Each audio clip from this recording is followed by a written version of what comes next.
Well, for more on this high-profile murder, we're joined by Sina Azodi, a non-resident fellow at the Atlantic Council who specializes in Iranian politics and diplomacy. Welcome to the show, Sina. Thank you for having me. Of course. Let's start the basics. Tell us more, if you can, about Mohsen Fakhrizadeh. What more do we know about him, and why would he be assassinated in this case?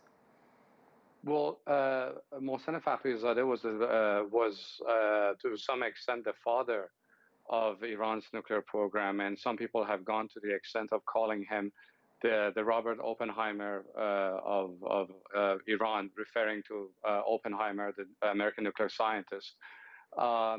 He is widely regarded as the scientist who was in charge of pushing Iran's nuclear program.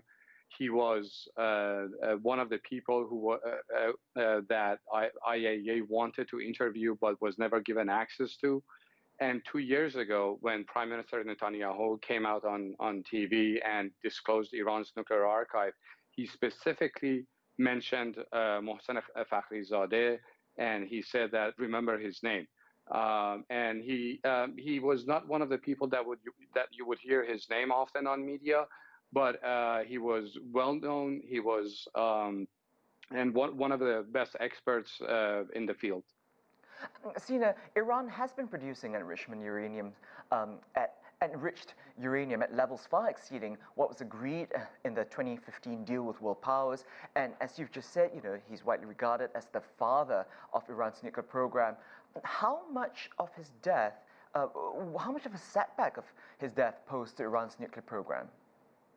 Obviously, it will have some impact, but the thing is, Iran's nuclear program is so advanced that removing one person from the nuclear establishment will not fundamentally change the program or its direction. Because, as I said, it is so advanced that the knowledge is so proliferated that one person cannot have such an impact. Obviously, as I said, it will have a certain impact. It will make some people angry, but at the end of the day, I don't think it will change that much the decision making or how much Iran's progress will go ahead. Right. Well, then let's switch topics a little bit, because the U.S. President-elect Joe Biden has said he wants to re-engage Iran, perhaps go back into talks with them, and that move might surely ruffle Israel's feathers. Could the assassination, the killing here, complicate future talks? Obviously, because as I said, it's not necessarily removing or assassinating the person to stop Iran's nuclear program. I think one of the aims of this assassination was to make Iranians angrier, and which in turn would make them less flexible or less amenable to engagement with the United States. And also, I think it will strengthen the hardliner voices in Iran, who've repeatedly rejected talks with the U.S. Already, conservative newspapers in Iran are calling for retaliation. People are attacking President Rouhani for even engaging with the United States. So I think one of the aims is that making Iranians angry and less flexible.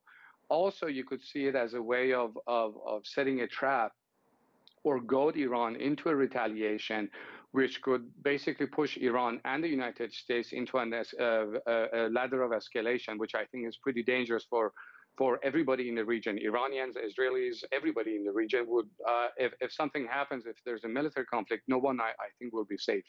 Right. Well, very quickly, Sina, you had mentioned that Iran's nuclear program is very advanced. So what is the end game here? Because it insists, it is for civilian use, but what does it want? A nuclear warhead, or just leverage to get more concessions from world powers? I would. It is really hard to say that what is Iran's strategic aim in its nuclear program. But what many have argued, and I believe it